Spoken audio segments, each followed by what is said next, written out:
আমার গ্রামের দাদা যারা আছে, যারা তো অনেকেই সব জঙ্গলে আসতো, জল মাছ কাঁকড়া ধরতে, কাঠ কাটতে আসতো।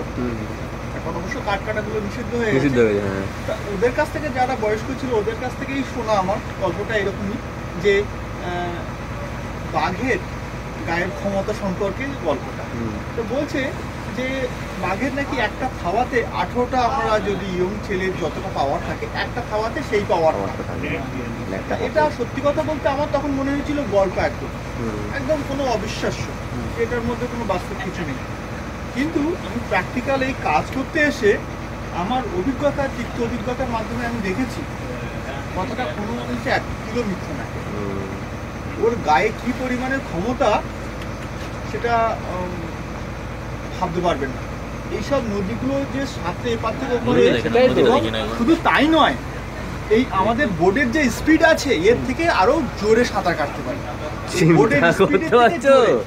মাঝে মাঝে বহুবার বছরে নদী সাঁতরাতে 5-6বার 7বার 8বার করে পেয়ে যায় নদীর সাঁতরাতে অবস্থা, আপনি দেখেছেন।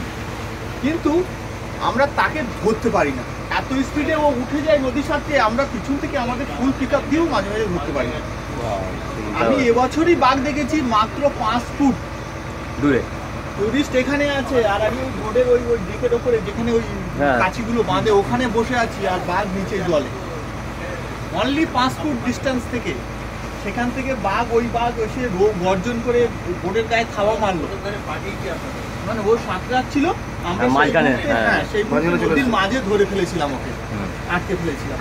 এবার দেখাচ্ছে স্রোতের কারণে নৌকাটা, বোটটা ওর যাত্রাপথে জোয়ারের টান থাকে, সেই টানে বোটটাকে ওর একদম সামনে চলে গেছে, যার কারণে ও এরকম সামনে গিয়ে আমরা আটকে যেতে ও বিব্রত বোধ করে, রেগে যায়, গিয়ে আমাদের বোটটার উপরে এরকম থাওয়া মারে এবং গর্জন করে।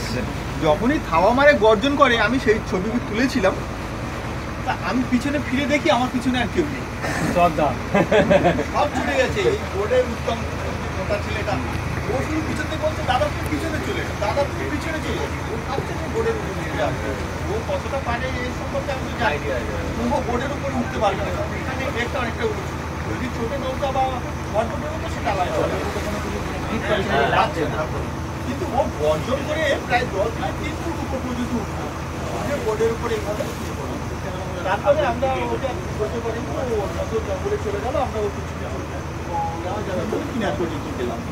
এইরকম একটা প্রচণ্ড ক্ষমতা সম্পন্ন প্রাণী, যেটা সচরাচর দেখলে বোঝা যায় না যে এতটা হয়, কারণ দেখতে যতটা সুন্দর ওর মধ্যে অতটা হিংস্র আছে। আর আমি এতবার বাঘ দেখেছি, কতবার দেখেছি আমার সত্যি কথা বলতে গোনা নেই, কিন্তু এরকম মাসের মধ্যে 1বার 2বার, আবার কোনো মাসে 3-4বারও হয়ে গেছে। কিন্তু এটা সব লাখের উপর নির্ভর করে। তবে যতবারই দেখি না কেন আমার বারংবার মনে হয় আবার দেখি। সত্যি সত্যি ওর কিছু কিছু পোজ, এমন পোজ আমার স্মরণীয় হয়ে আছে, যেগুলো আমি ভুলতে পারি। আউটলেটটা দাদা বঙ্গোপসাগর, ওই যে কার্গো শিপগুলো বাংলাদেশের কার্গোগুলো। আর ছোট দ্বীপটার কথা বলছিলাম, একটা দেখুন নতুন দ্বীপ তৈরি হয়েছে নদীর মাঝখানে, ন্যাচারাল ভাবে ফর্ম করেছে ওই দিকটাতে, এই যে মাঝে আছে হালকা দেখ, ওটা আরো দেখা যাবে। আমরা একটু এগিয়ে গেলে পুরো দ্বীপটা, ছোট্ট একটা দ্বীপ, পুরোটাই দেখা যাবে। ফোন করে দেয়, কারণ এখান থেকে হচ্ছে মাঝখানে হয়ে যায় বেশি, এখানে নদীর ক্ষয়কার্যের ফলে সেই মাটিগুলো গিয়ে ধীরে ধীরে ওখানে জমে জমে আপনার থেকেই প্রকৃতিগত হবে নতুন দ্বীপ তৈরি হয়ে গেছে। ওটাকে কাঞ্চন দ্বীপ বলছে, নতুন নামকরণ করেছে কাঞ্চন। যাবো কোনখানটা? ওই দিকটা হয়ে যাবে, দ্বীপটাতে না, দোবাক্সিতে যাচ্ছে। আর ওর চারপাশে জায়গাটা শ্যালো, জল কম, বোটটা আটকে যাওয়ার সম্ভাবনা। দ্বীপ পাওয়া গেছে, কিনবেন?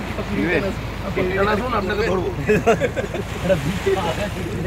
দেখ ওটা পুরো বঙ্গোপসাগর, দেখ এই মাঝখানে একটা সাদা অবস্থা। সাগরটা সম্বন্ধে কিছু বল তাহলে। ওইখানে ওই তো ওই যে দুটো দ্বীপের মাঝখানে যেটা দেখতে পাচ্ছি, ফাঁকা জায়গাটা, গাইড অনুসারে বলছে যে ওইটা হচ্ছে মানে সুন্দরবন থেকে বঙ্গোপসাগর, মানে ওটা বঙ্গোপসাগর জায়গাটা মিলছে। ওই মাঝখানে হয়তো আপনারা ক্যামেরা দেখতে পাচ্ছেন না, দূরে একটা সামান্য একটা ডান দিকে একটা ছোট্ট বোট, আমি জুম করার চেষ্টা করছি, যতটা মাঝখানে একটা বড় একটা শিপ আছে, কার্গো শিপ, যেটা কিনা বঙ্গোপসাগর আছে। আমরা এখান থেকে দেখতে পাচ্ছি, কিন্তু আমরা ওই দিকে যাবো না আমরা। ওটা হচ্ছে বঙ্গোপসাগর, যেটা থেকে সুন্দরবন থেকে যেই নদীগুলো মানে ভেতরকার নদীগুলো শাখা পোশাকগুলো গিয়ে আমরা মেশি, যেটা উপর থেকে ম্যাপের উপর থেকে আমরা দর্শন মানে দেখতে পাই, ওটাই হচ্ছে মেন জায়গা, ওটা হচ্ছে বঙ্গোপসাগর। এই নদীটার একটা পাড়ের একটা অংশ হচ্ছে বঙ্গোপসাগরের দিকটা। আর এখন জলের ঢেউটাও বেড়েছে। জলের এই তোড়টার কারণ হচ্ছে, কারণ এই নদীতে সাধারণত জল সেরকম থাকে না, তোড়টা সেরকম থাকে না, কিন্তু ঘটনা হচ্ছে যেহেতু এটা জোয়ারের সময় আর জোয়ারটা এখন কমছে, সারা রাত বৃষ্টি হওয়ার ফলে জোয়ারটা কমছে আর ভাটাটা এখন বাড়ছে, যার জন্য একটা ফ্রিকশন তৈরি হচ্ছে। আর হাওয়ার একটা গতিবেগের জন্য, ওই ফ্রিকশনের জন্য এই জলটা ঢেউটা পরিমাণটা বাড়িয়ে দিয়েছে। এটা আমাদের গাইড অনুসারে কথা। সত্যি এই প্রকৃতি। আর ইনি হচ্ছেন আমাদের ক্যাপ্টেন অফ দ্য শিপ।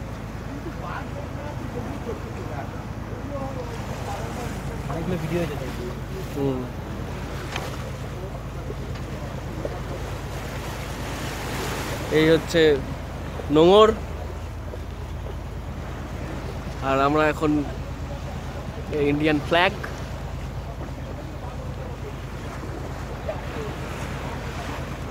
এই হচ্ছে ক্যাপ্টেনের কি বলে স্টিয়ারিং। আর এই জলোচ্ছ্বাসের শব্দ, এই জলোচ্ছ্বাসের শব্দ সব মিলিয়ে পরিবেশ অনুকূল, পরিবেশ আমাদের সাথে।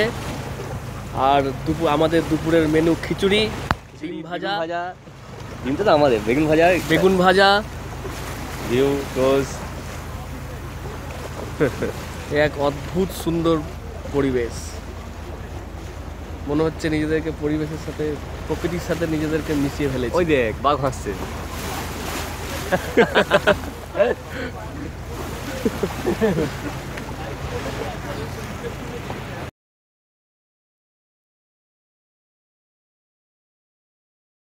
সহজে সূর্য আলো ঢুকতে পারে না, সুতরাং এই হেতাল গাছের পাতার রঙের সাথে বাঘের রঙটা পুরোটাই মিশে যায়, একদম কাউন্সলেস হয়ে যায়, লুকিয়ে থাকার একটা আদর্শ জায়গা, অন্য প্রাণীরা সহজে বুঝতে পারে না।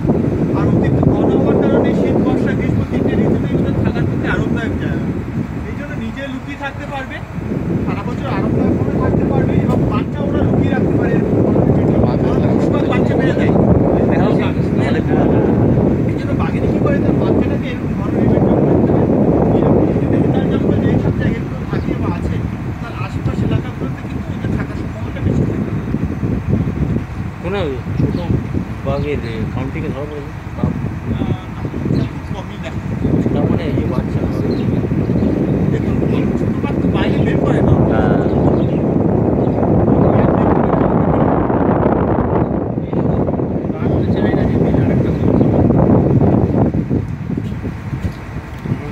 এই দ্বীপটার মধ্যে কোথাও না কোথাও তো বাঘ তো আছে না ভিতরে? এটাই একটা স্যাটিসফ্যাকশন। 1 কিলোমিটার মধ্যে ভাই বাঘ আছে, বাঘ আছে, ভেতরে এইসব জায়গায় এই খালেতে যেমন 100% কুমির আছে, এই আইল্যান্ডগুলোতে 100% বাঘ আছে। আরে না, তাহলে তো স্যাটিসফ্যাকশন।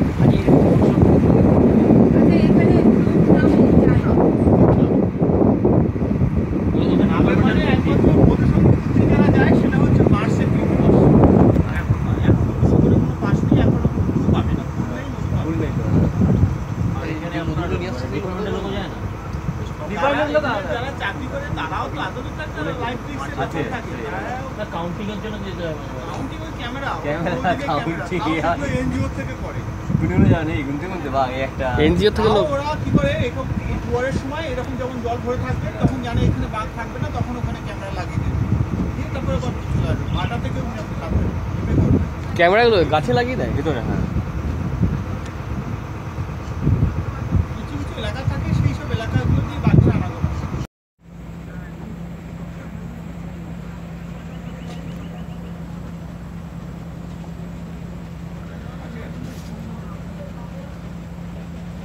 পুকুরের পাড়টা দেখা যাচ্ছে, কত হরিণ।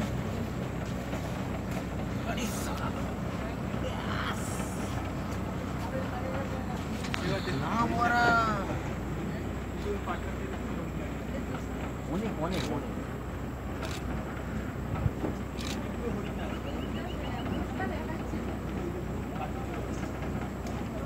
বললাম না ঝাঁক আছে।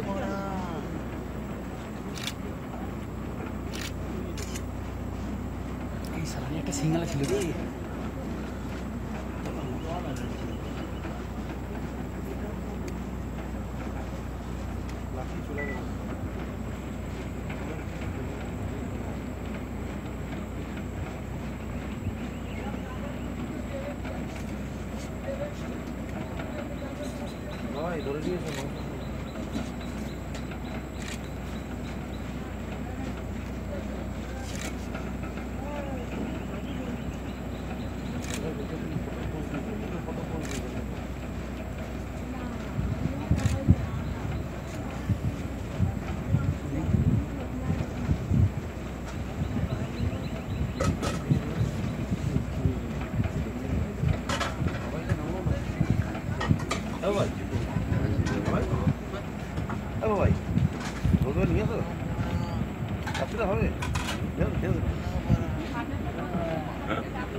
তুই তুলছো মানে হরিণ না চলে